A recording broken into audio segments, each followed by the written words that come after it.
In this video, we are discussing about back cross and test cross. Before this video, you are well known about the Mendelian principles as well as Mendelian terminology. These Mendel's experiment, which are dependent upon the contrasting characters of pea plant, and these characters are easily distinguishable, but the dominant plant has two types of genotypes, and hence it cannot be decided, cannot be proved easily. Hence Mendel discovered the back cross method as well as test cross method. Back cross means the cross of an F1 hybrid with a one of the two parent is called as back cross. One of the two means he selected a pure breed variety. One is dominant and one is recessive.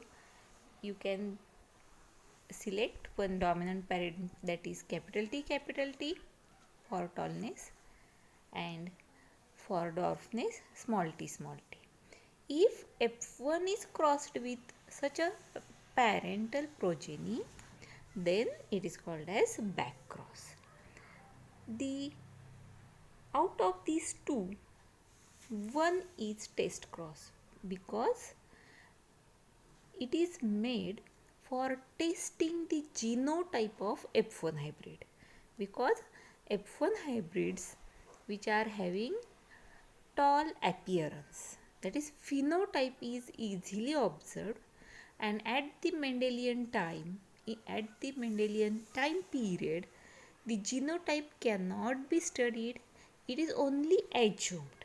Hence that F1 hybrids has two genes, two alleles for height of plant, but these alleles may be both are capital T or capital T small t, and for the study of these genes which are present in hybrid condition or in F1 generation, Mendel cross it with a recessive parent, because only recessive parent can prove the genotype of this F1 hybrid. Hence, test cross is a cross between an individual of unknown genotype and recessive parent. This cross can be explained in this schematic diagram, that is parents tall capital T, dwarf small t are crossed, then they develop a gametes. Tall plant develop capital T, dwarf plant develop a small t. F1 generation produced which is a tall in appearance, having a phenotype tall, but genotype is a heterozygous, and for proving this heterozygous condition it is crossed with recessive parent, and due to such a cross this F2 progeny shows two varieties. Nearly 50% are tall, having heterozygous genotype, and 50% are dwarf.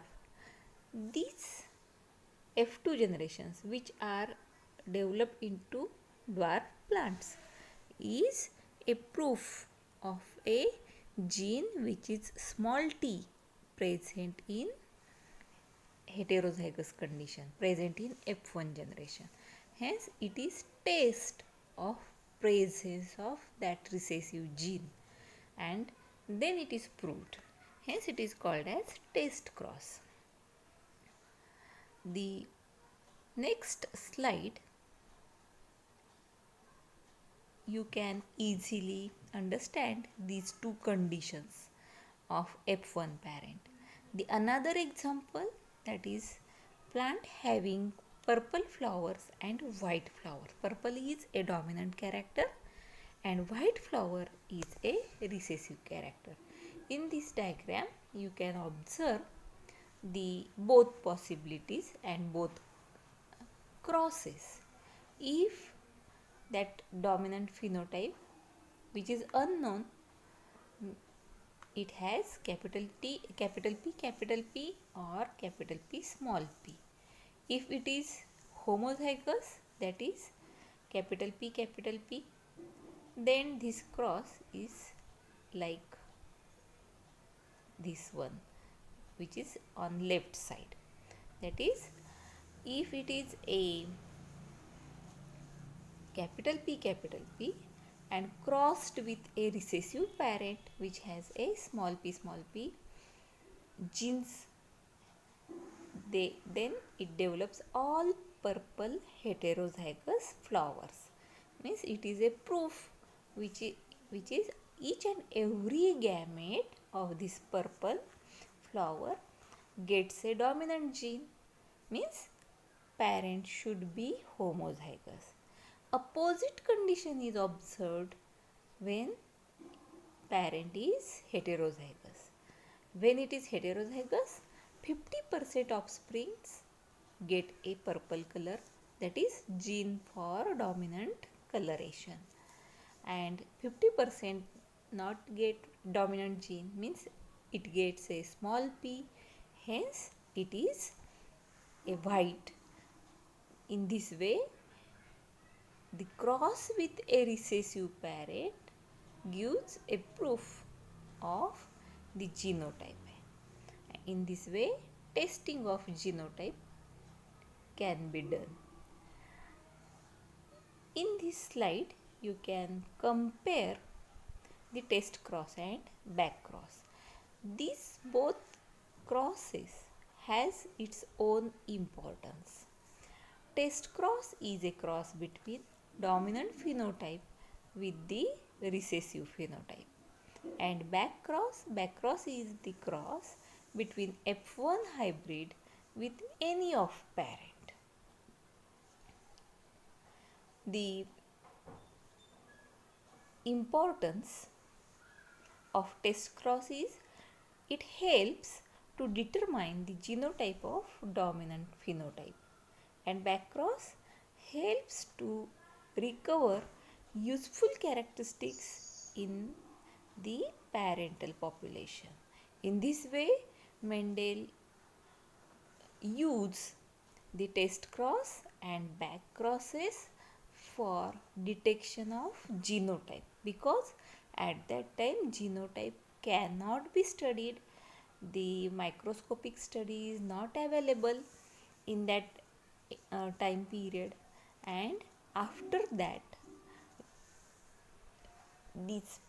after studying these experiments, we also find, other scientists also find the failures of these laws or principles. That failures are studied in next videos.